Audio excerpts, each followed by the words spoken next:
Historic ceremony marking Spain's transition from dictatorship to democracy, King Juan Carlos has officially opened the new parliament, the first to be freely elected there for more than 40 years. From November last year until May the 26th of this year, I was absent from Edinburgh, where I had been working for the past 11 years. I spent most of this time travelling or teaching and doing research.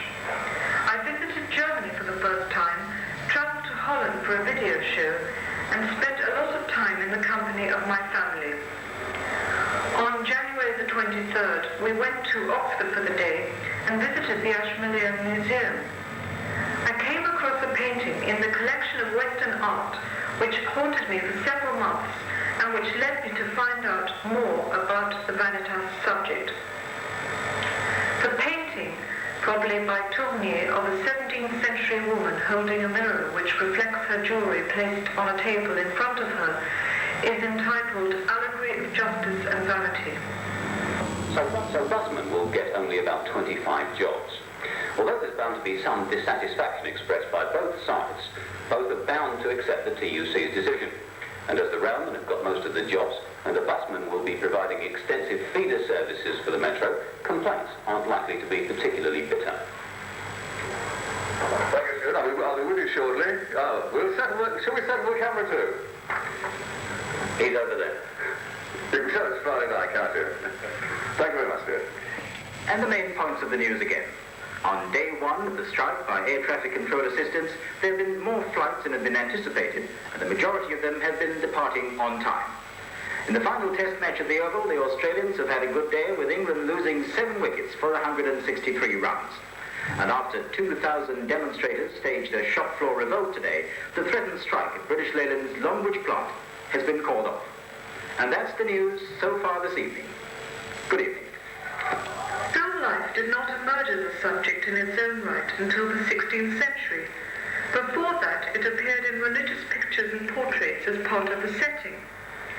It is a northern rather than a southern art form, with its greatest currency in Flanders and Holland.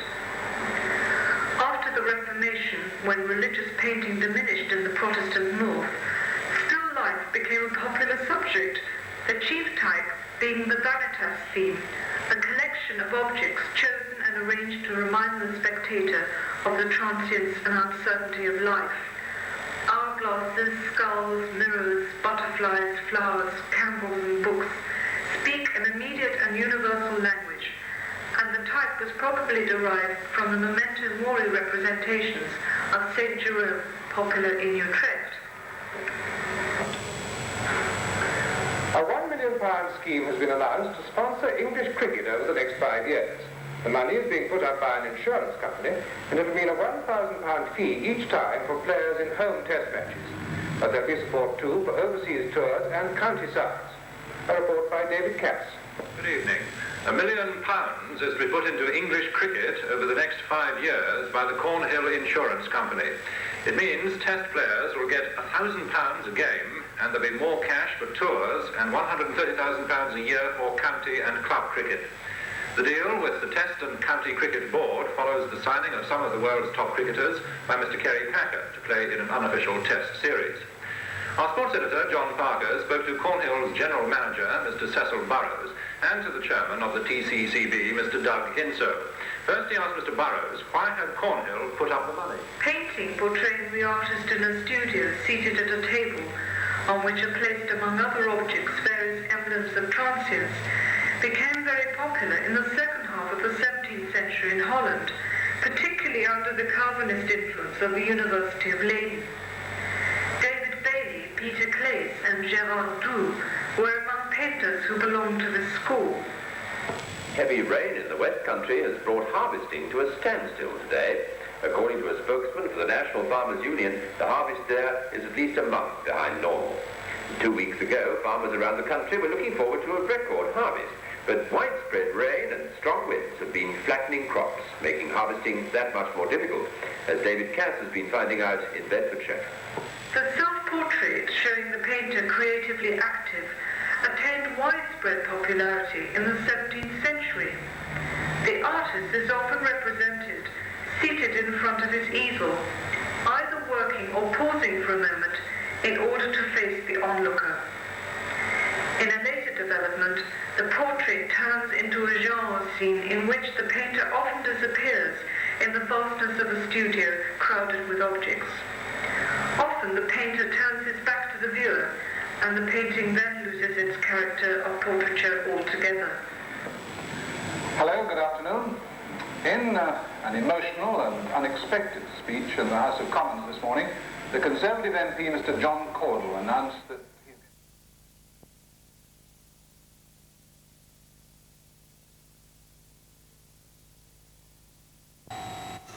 the sea is grey, the horizon is black, the waves heavy and dense, like iron. I remember the moving shadows of some people walking carefully on a very narrow passage between the rocks and the sea down below. I remember streaks, white flashes, the asymmetric dance of the seagulls diving again and again.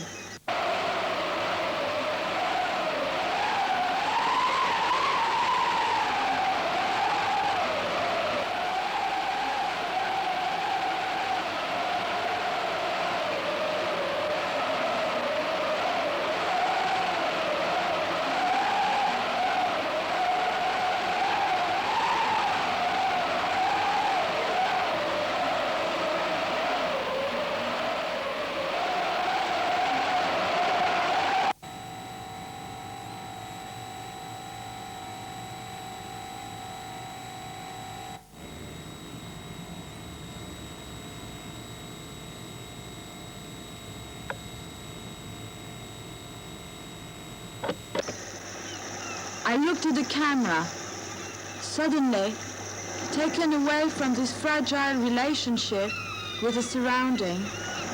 I was then conscious of being singled out, captured as an image, an illusory representation of myself. Now, a mirage will smile from times to times onto the screen.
This cake has no icing, but a beautifully glazed almond paste crown opening out to reveal glistening glacé cherries.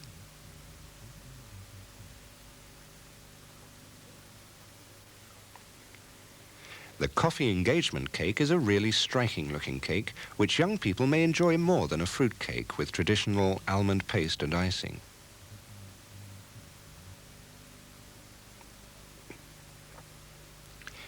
Flavored cornflour gives delicate texture and taste to this luscious-looking and creamy gâteau.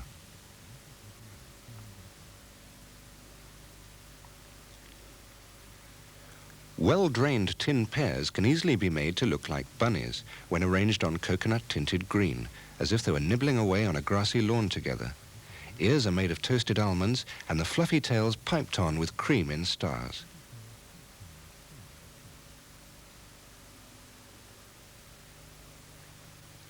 Bananas are baked into the cake, and the fudge frosting is decorated with a spider's web design and molded marzipan bananas.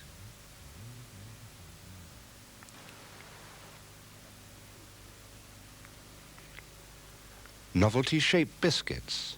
Let your little girl follow this recipe herself to make and decorate a batch of crisp, fancy biscuits.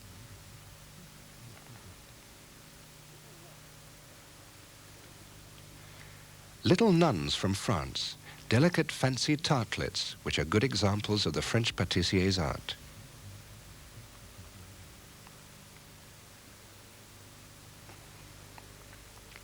Easter parade cakes. Boys follow girls in this gay procession of ducks. Boys wearing caps, girls with paper parasols.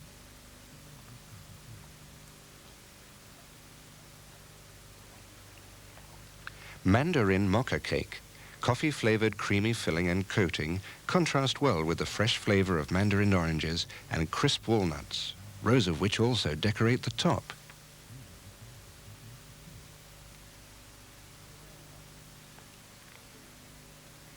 Square rabbit cake. A frieze of marzipan rabbits is used to decorate this cake with a piped border of grass and flower heads at the corners made of crystallized violets.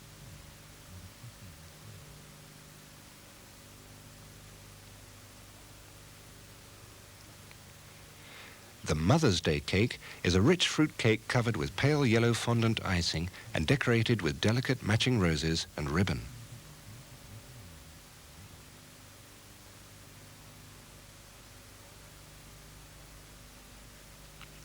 South African peach gâteau, a rectangular cake simply made by slicing a Swiss roll shape in half lengthwise, topped with fresh peach halves and grapes and piped swirls of fresh cream.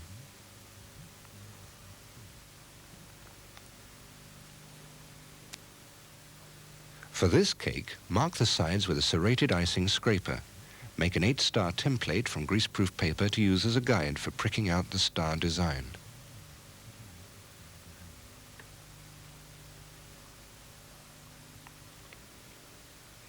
Christmas stars baked in star-shaped tins are easy to ice and pipe with a fancy border to emphasize the basic shape.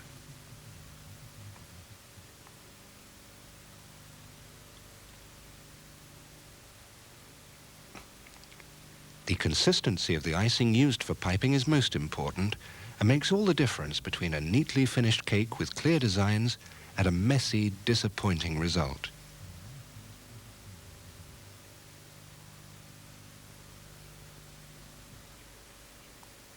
If the icing sugar has been well sieved, the icing well beaten before use and has not been allowed to form a crust, the tubes will not clog. However, the tiniest lump can clog the end of the tube completely. Do not try to force out or pry out the lumps, or you may injure the tube.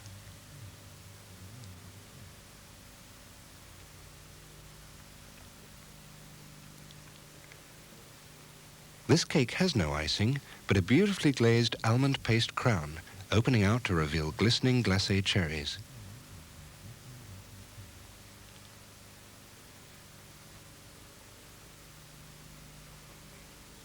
The coffee engagement cake is a really striking-looking cake, which young people may enjoy more than a fruit cake with traditional almond paste and icing.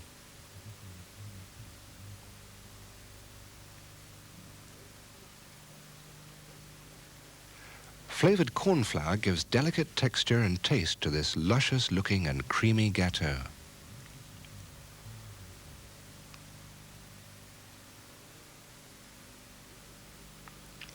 Well-drained tin pears can easily be made to look like bunnies when arranged on coconut-tinted green, as if they were nibbling away on a grassy lawn together.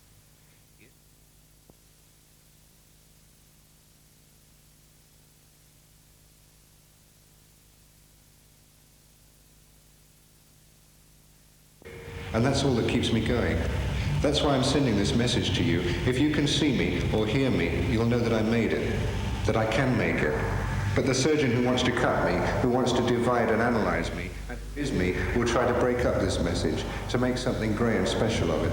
But if you can hear half of the message, then you've got the whole picture. They tell me to do something or say something so they can analyze it, criticize it, take it apart. But I can't see them and they don't say anything. And that's on a good day. Sometimes I don't think they can see me or hear what I'm saying, although I'm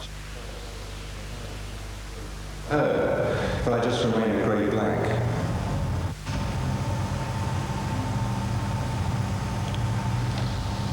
I have this problem that's been bothering me for some time. I mean, I suppose I felt this way all my life. But just recently it's got so much worse that I don't know if I can stand it anymore. I feel I have to tell someone about it, tell anyone. But if I do, I know they'll just look at me strangely for a few minutes and then switch their attention to something else. It's just that I feel so apart from everyone. People I work with, people I pass, meet in public places, feel separated from them. It's as though there's a sheet of glass between them and me that only works one way. They can see me, but I can't see them. They can hear me, but I can't hear them. Only imagine. Like an audience of people watching me, listening to me, waiting for me to do something or say something so they can analyze it, criticize it, take it apart. But I can't see them and they don't say anything. And that's on a good day. Sometimes I think that they can't see me or hear me, even though I'm shouting as loudly as I can to make myself heard. But I just remain a grey blank. And that's another thing. Other people seem so colourful in comparison to me.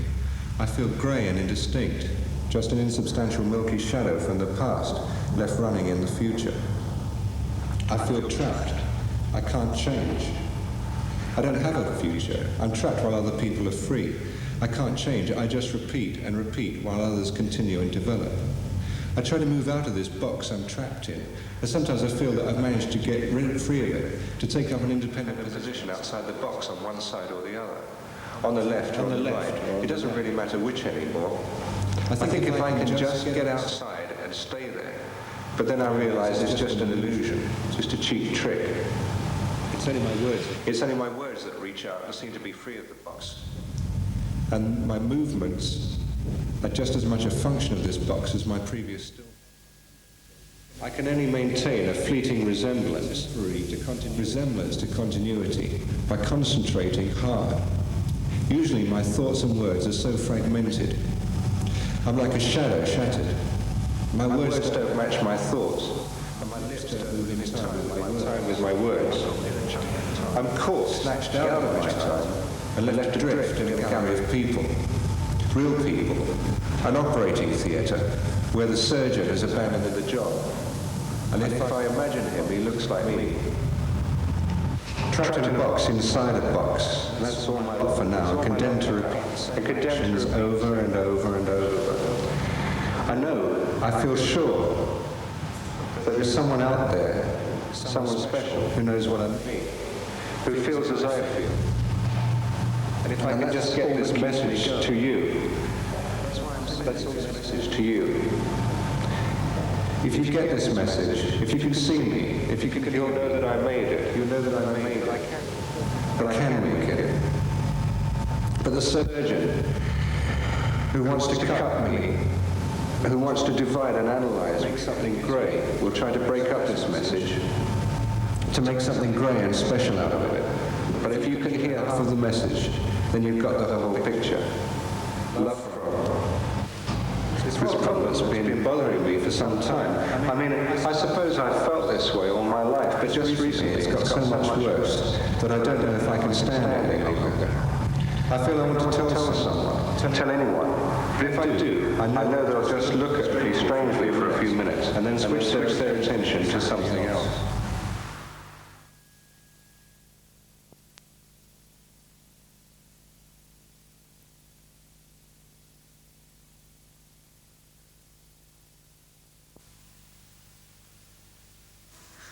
Right, I'll try again. The story is that we're filming an ambush by Scotland in the Highlands. And we were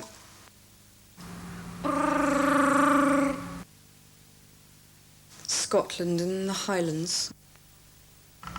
We were filming an ambush by a lovely waterfall, half concealed in a confusion of rocks and trees.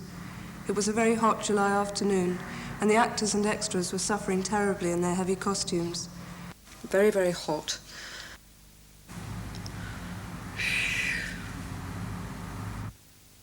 It was in the middle of summer, very, very hot.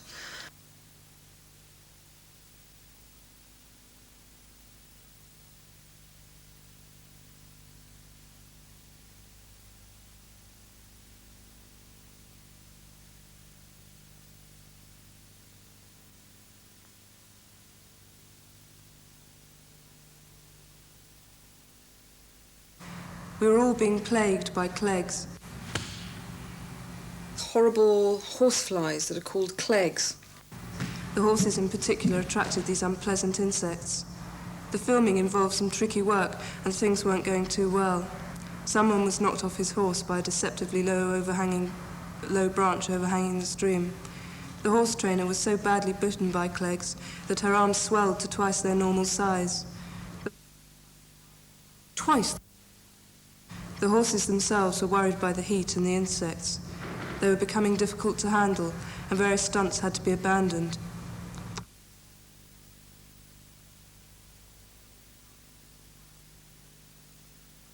The filming involved some tricky work, and things weren't going too well. Tricky work.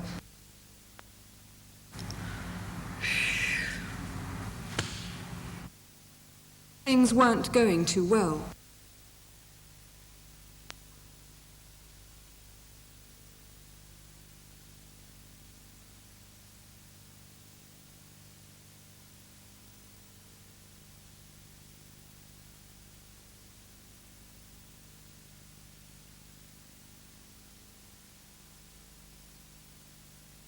The idea was that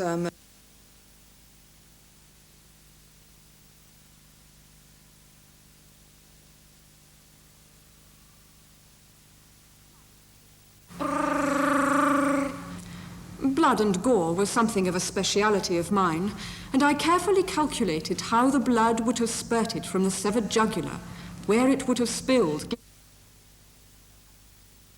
And the idea was that a British platoon had been ambushed by Highlanders, and the result was strewn across the bridge. I was in my element, cutting the throats of a dozen English soldiers. I was in my element.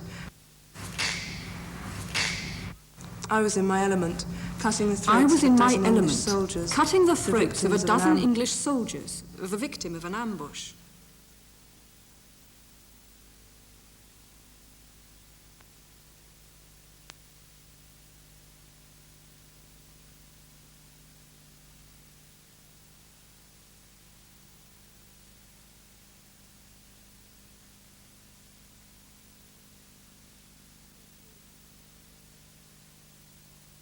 I was so absorbed in this,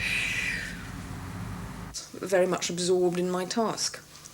And I didn't notice that there was a group of horses actually quite near me. I didn't notice. I I didn't notice the group of horses that were grazing nearby. I was so absorbed in this gory task that I didn't notice the group of horses that were grazing nearby, nor the props guy who was trying to swat the flies from their flanks.